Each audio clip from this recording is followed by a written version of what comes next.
Good morning, all. To my far right, Mr. Gareth Rhodes.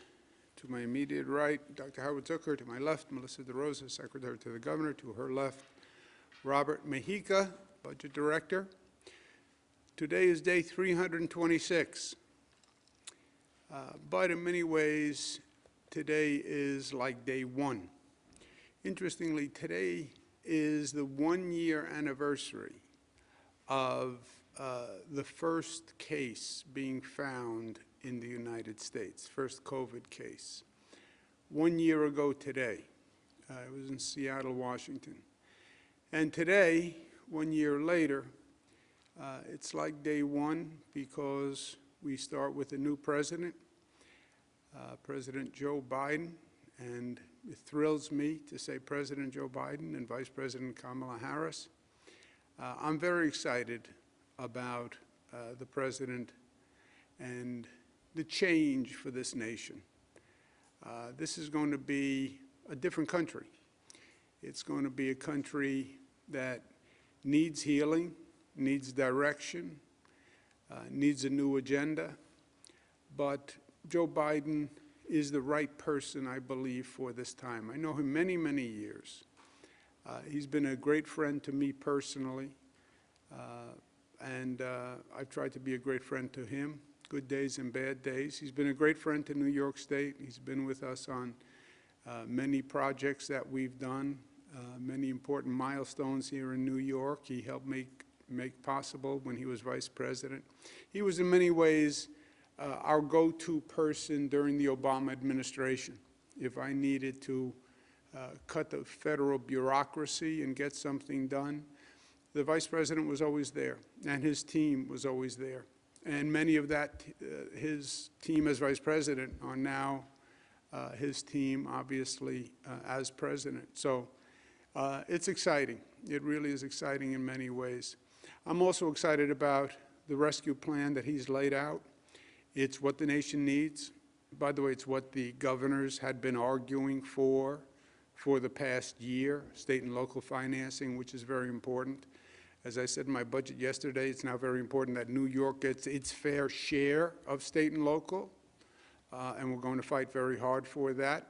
But Joe Biden, to his credit, put it in his plan, $350 billion for state and local financing.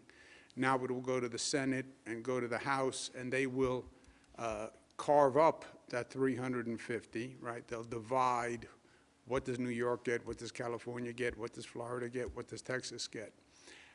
So we have to make sure in that process New York is represented. But he put the plan on the table that he said he would. So all good news and a new day and a new sense of hope and a new tone and a new spirit, a more loving and healing and uniting presence in Washington. And the president sets the tone. You know, the president is not just another person on Twitter normally. People look to the president. People listen to the president. The president is a leader. He is a tone setter. And when he is strong enough to use words like love, like healing, that's a special person. Because it's hard to show your soul that way. It's hard to be that honest and that authentic. And that's who Joe Biden is. I didn't go to the inaugural because my first job, my first priority is governor of the state of New York. Law enforcement had warned that there could be demonstrations at state capitals by supporters of former President Trump. I think it's the first time I said that. And I don't like to call out the state police, and we've called out the state police for today, call out National Guard in what could be a dangerous situation. I don't like to call out any public servant to handle a situation without my being willing to stand next to them in that situation. It's my own personal prerogative and my own style, and I call out public employees for dangerous situations, but I'm always there standing next to them. So I didn't want to go to the inaugural and have troopers and National Guard dealing with demonstrations in front of the Capitol. We know how violent these demonstrations can be. We all watched what happened in Washington, so I didn't want to take any chances. As it turns out, the demonstration in New York was, I think it's fair to say, less robust than anticipated. I just took a look. There was reportedly one protester. I just took a look outside. I couldn't find the protester. But the protest didn't materialize here in New York.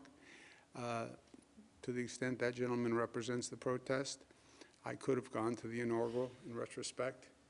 I have full capacity in my team, and I believe Melissa DeRosa and Robin Meek and Gareth Rhodes and Commissioner Zucker could have handled the situation. But better safe than sorry.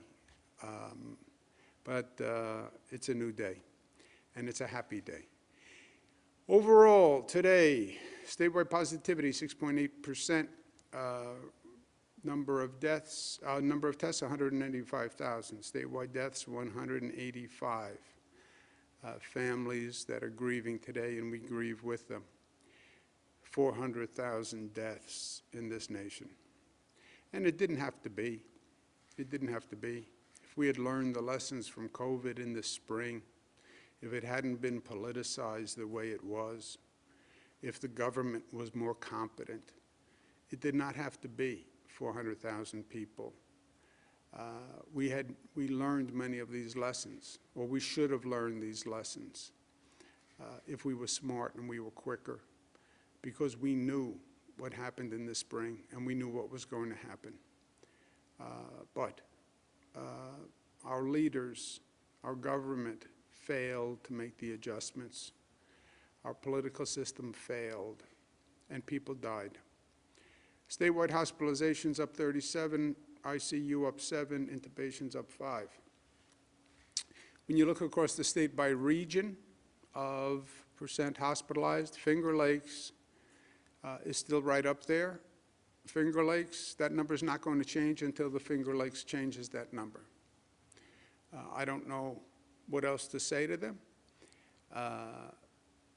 They're getting, their positivity rate had been among the highest. The hospitalization rate is among the highest. That means more people are going into your hospital. Your nurses and doctors are working harder. That means more people are going to die. That means more elderly people are at risk, and it's a function of your behavior. At one point in life, it's up to you. It's up to you. It's a function of your behavior. Mohawk Valley and Long Island, which is new to the list and concerning, but that's the top 3 places in the state in terms of percent of hospitalization. Positivity, Mohawk Valley and Long Island. Finger Lakes is not in the top 3, and I hope that remains, but Mohawk Valley and Long Island have the highest positivity. You look at New York City, the Bronx, and then look at the variance between the Bronx and Manhattan. Double the positivity rate. Queens, Brooklyn, and Staten Island. The period we're in now is a foot race between the vaccine, how many people can you get vaccinated, which is becoming more and more a question of how fast can you produce the vaccine, and how quickly is the infection spreading. Right now, the vaccination rate is a function of the supply, as you'll see in a moment. The infection rate is a function of people's behavior. And right now, the infection rate is on the decline. Caveat is if one of these new strains of the virus don't take over. That's the caveat. But this is the basic dynamic that we're in right now. Overall, it's good news. Overall, the positivity rate has been dropping. and it's been dropping across the state. And that is good news. It's in different rates of decline in different parts of the state, but this is the overall statewide average on the 7-day. And if you look at the regions, you see all basically follow the general curve, where it went up, flattened a little bit, and then is coming down as the holidays are more and more in the past.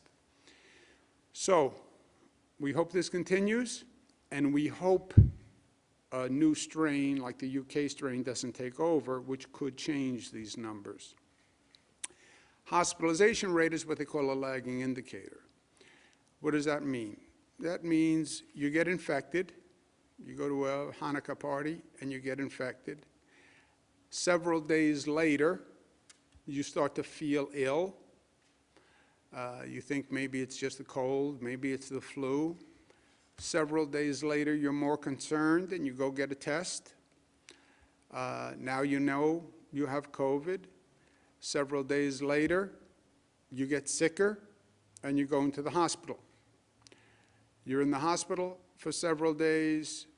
If you don't get better, you go into the ICU.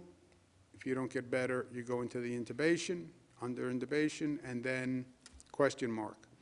But the hospitalization rate lags the infection rate and the positivity rate. So you see the positivity rate going down. You can still see the hospitalization rate going up. Why? It's the time lag between the infection and the hospitalization rate. When you look at the vaccine administration rate by region, it's up across the state, still with variance. 96% North Country. Who wins? Who's doing the best? Southern Tier, 99%. North Country, 96%. Long Island, 90%. Western New York, 89%. Central New York, 87%. Mid-Hudson, then Capital Region, then Mohawk Valley, then New York City. So it's up, which is the good news. It's varied, which is the bad news. Glass half full, glass half empty. On the vaccination of hospital workers, which I am telling you is a priority. If the nurses and doctors get sick, you lose hospital capacity. Hospital capacity will be determined by staff. That's what it's going to be. No hospital is going to call up and say, I'm out of beds. No hospital is going to call up and say, I'm out of ventilators. No hospital is going to call up and say, I'm out of PPE. A hospital will call up and say, I don't have enough staff because my staff is sick, especially if the UK strain hits. Vaccinate the nurses and doctors. That's why they were the top priority by every federal guidance and by every state guidance. We're now up to 65%. That's better. It's not great. Herd immunity was supposed to be 70 to 90%. I would have liked to see the healthcare workers leading the charge, just as a sign of confidence to New Yorkers. If nurses and doctors take it, it must be safe. But they're at 65%. Again, that's varied across the state. Some areas are doing better than others. High of 81 in central New York, goes down to a low of 61, 62, Long Island, New York City. So that's a priority, and it's a priority we're going to continue to follow. The pace of the distribution of the vaccine is way up. Week 1, this was a new experience for these institutions. We did 34,000, week 2, 54,000, week 3, 120. We got more aggressive, talking about percentages, showing transparency, people across the state, what regions were doing what facilities were doing what, publicized it, talked about it, went up higher, 235. We're now at 329,000 in week 5. Week 6 is going to be even higher and dramatically so. Overall statewide, total doses, 1,156,000. First doses and second doses. But that's way up. 86% of the dosages have been administered, which means they are now in arms, and that's great news. There are 145,000 first dosages that are remaining on hand. We're averaging 65,000 doses per day. So that means, at this rate, we only have 2 or 3 days of supply. We'll start to get the next week's allocation, but what's clear now is we're going to be going from week to week. And you will see a constant pattern of basically running out, waiting for the next week's allocation, and then starting up again. We're trying to smooth it out, but we're also trying to get it out as fast as possible. But that's where we are now. It's going to be a week-to-week allocation situation. And at this rate, we're going to be out in 2 days. We're going to have to start to move the next allocation quickly. We have 1,200 vaccine distributors around the state now. It's a very large network of distributors. We also have other distributors who are ready to come online, who we have prepared to come online. Frankly, the 1,200 distributors are more than we need right now. We have more of a distribution network than we have product, so to speak. We have 1,200 distributors, but we have so many distributors that we can't supply them all, and you will see distributors who run out of supply. So when distributors say, I'm running out, they're right. We want to make sure distributors don't schedule any appointments for which they don't have a definitive allocation, because we don't know what we're going to get next week, and we don't know where we're going to distribute it next week. So don't schedule an appointment unless you know your allocation for the next week. Otherwise, you have to cancel appointments, and it adds to the chaos, which is already inherent in the system. When the federal government decided to say 65 plus were open, and this was open, and this was open, and this was open, but there was no supply, they created tremendous anxiety, right? Only Jesus with loaves and fishes could handle the situation that the federal government created, because they created such a demand, and then they never increased the supply. But this large distribution network that we're putting in place, we're anticipating more supply. I'd rather be in the situation where we have more distribution waiting on supply than supply waiting on distribution, right? As soon as we get it, we want to be able to send it out.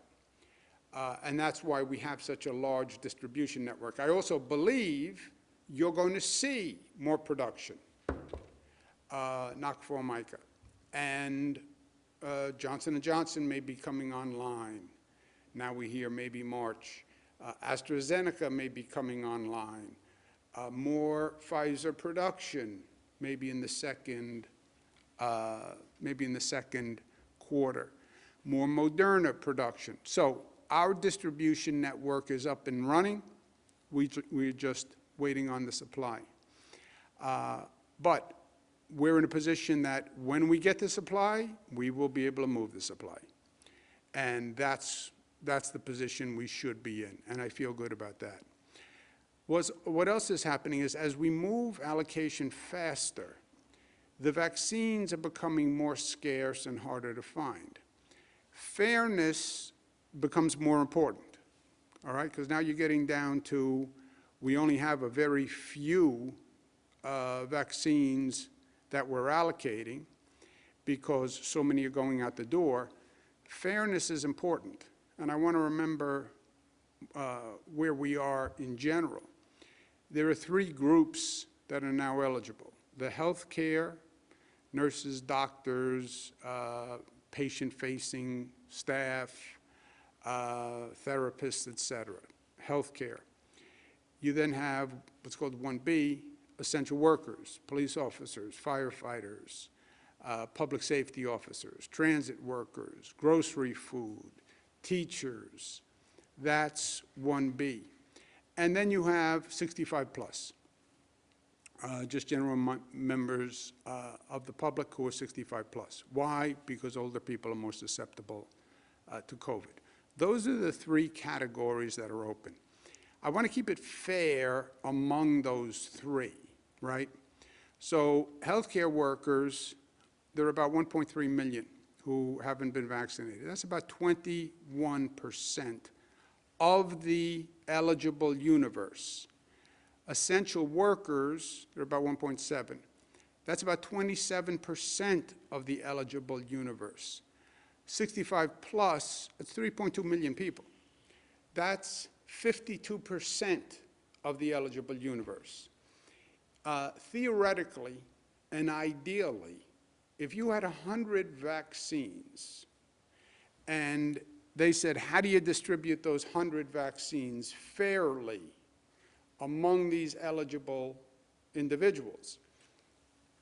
You would say 21% go to the healthcare workers, 27% go to the essential workers, and 52% go to 65 plus.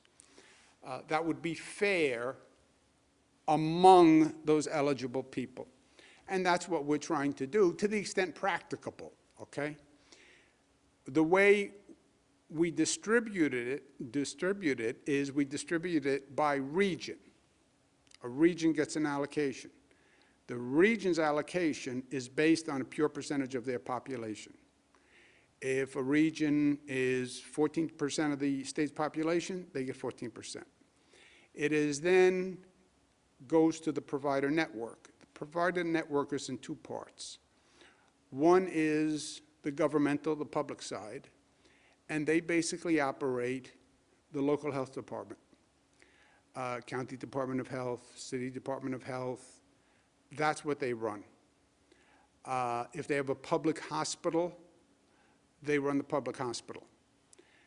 The private sector runs the majority of the providers: hospitals, pharmacies, federally qualified health community facilities. The hospitals, to give you an idea, in this state, we have about 200, roughly. We have about 15 public, and the rest are all private. So hospitals are private. Pharmacies are private, CVS, Walgreens, et cetera. And the community health care facilities are private. So that is duplicated in every region. County executive is in charge of the local health department.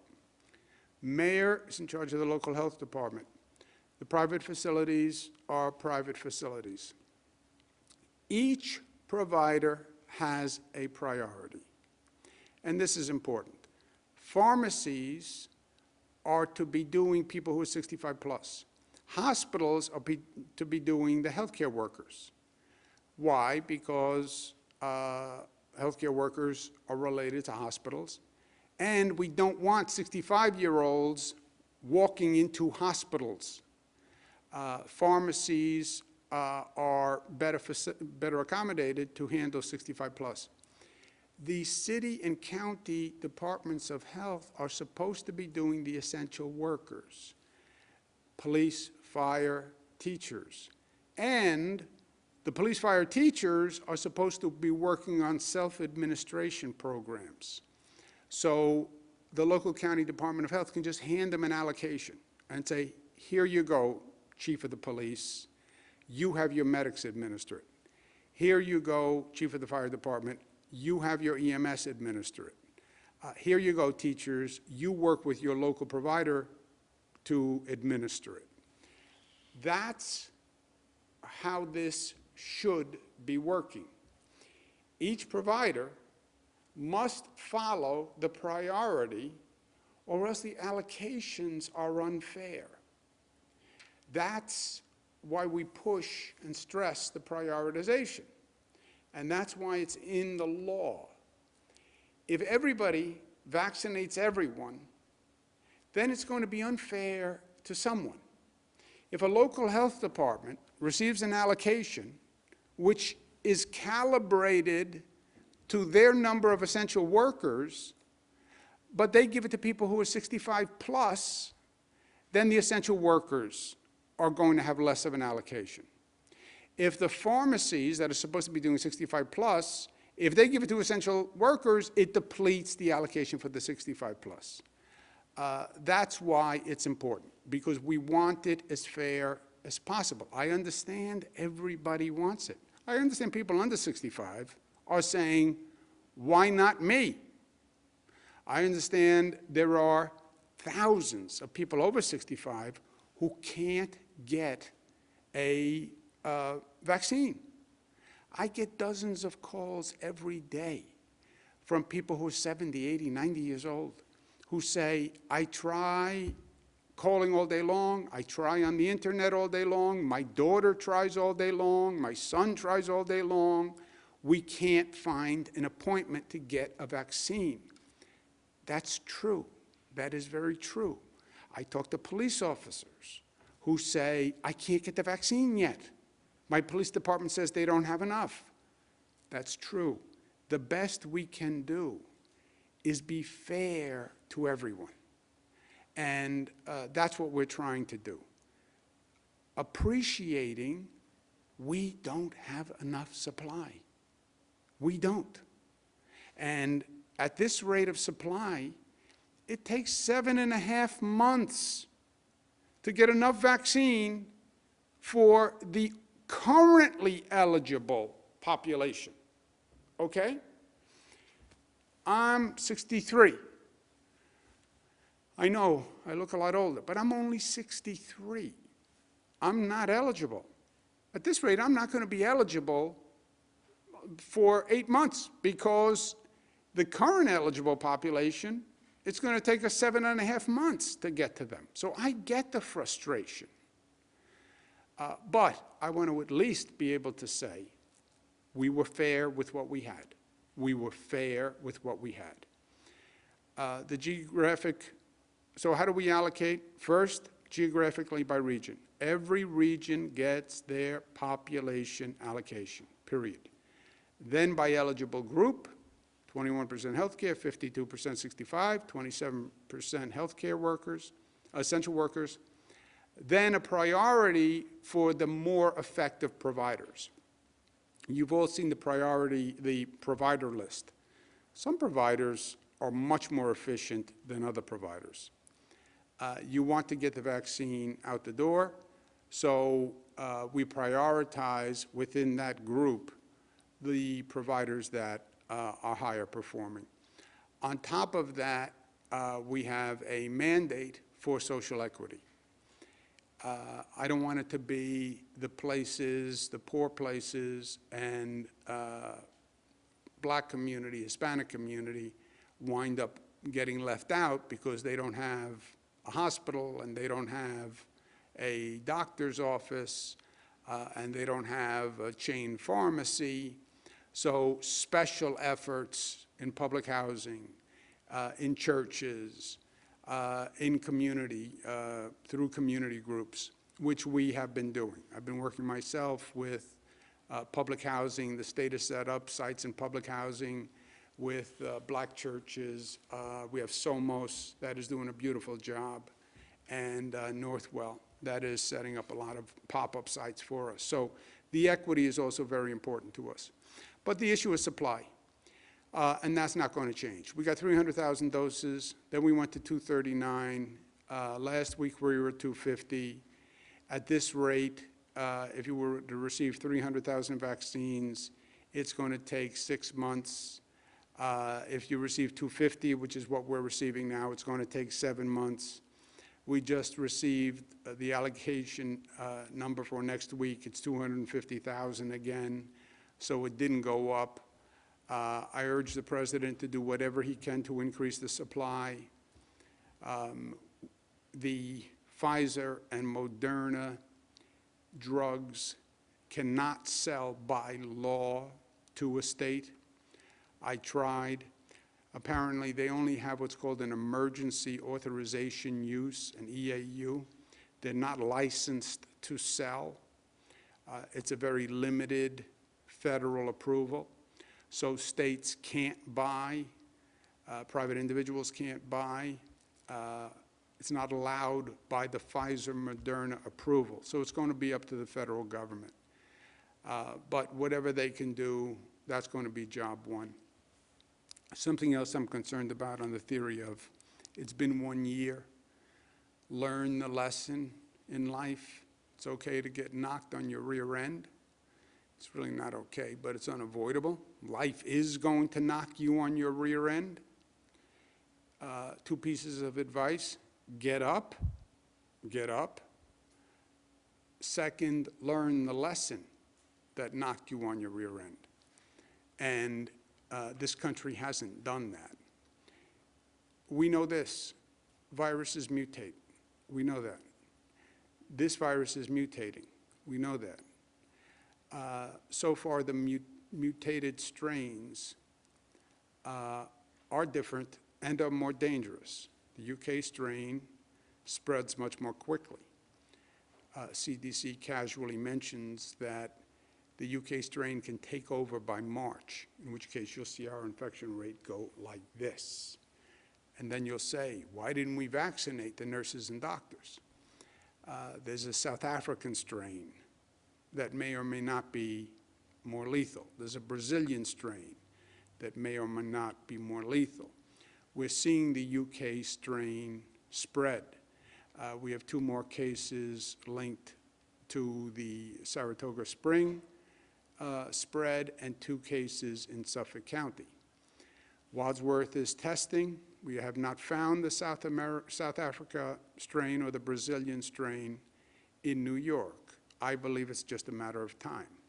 And I believe it's just a matter of time until there is a strain that is much more lethal. And unfortunately, I believe you have to anticipate a strain that is vaccine resistant. It is almost a matter of probability. When we talk about these strains, there are dozens and dozens of mutations. Probability suggests there will be a strain, there will be a mutation that is vaccine resistant, as frightening as that sounds. The flu mutates every year. There's a new flu vaccine every year. There could be a strain that requires a new vaccine. That's a possibility. And we've done so much vaccine work, it's also possible that we could come up with a quick new vaccine. But you then have to administer that vaccine all over again. So you are playing right now Russian roulette with this virus. You know it's mutating around the globe. Why are we still allowing international people to fly into our airports without tests? Why would we do that? 1 year later, why don't we learn the lesson of a year ago? How did New York wind up in this situation? It flew here from the UK. It flew from Italy. It was never the China virus. It was the mutated virus from the UK and from Italy and from France. And you know what's happening today? The UK virus is still flying into JFK. The Brazil virus is still flying into JFK. Why? Why wouldn't you say all international travelers have to be tested? It is just the basic common sense and realizing the lesson of last year.